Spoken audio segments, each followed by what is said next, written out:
The limestone fossils of Dudley are testimony to a time long ago, 428 million years ago, when the whole of the Black Country was covered by a shallow tropical sea. We know this because the fossils contain seashells and corals and creatures like the Dudley bug trilobites. That didn't last forever, and eventually that sea silted up and became land. And that land saw the emergence of plants, and the largest of these were great trees. Trees that protected an underfloor covered in ferns, in which creatures like millipedes and scorpions scurried around, in the air with the sound of dragonflies, buzzing and filling the forest with life and activity and colour. But those forests dried up and died away.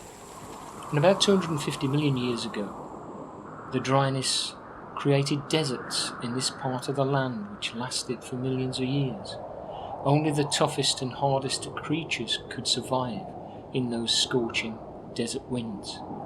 Creatures in particular like lizards that would go on to become the dinosaurs, the great giants of the Mesozoic era, which walked across this landscape, leaving very little behind in our area other than footprints in the hot sands and muds around those ancient landscapes. Even those ancient landscapes didn't last forever.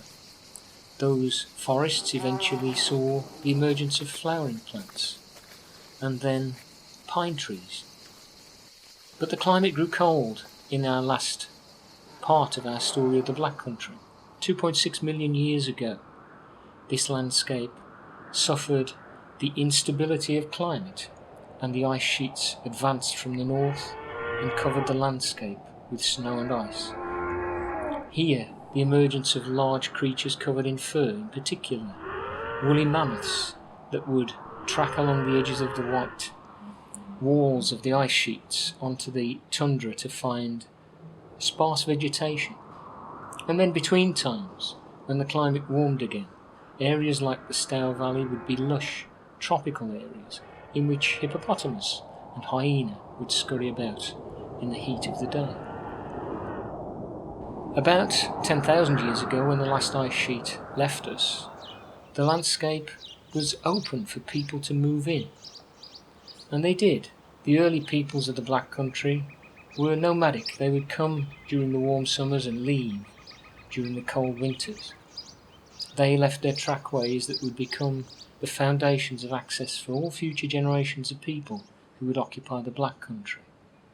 And then nearer our time, perhaps more familiar, is the time when the green landscape of the Black Country became the Black Country, a landscape black by day from the coal mining and industry, whose fiery furnaces would light the night skies with flame, turning it into a country that was black by day and glowed red by night. And our story doesn't end here.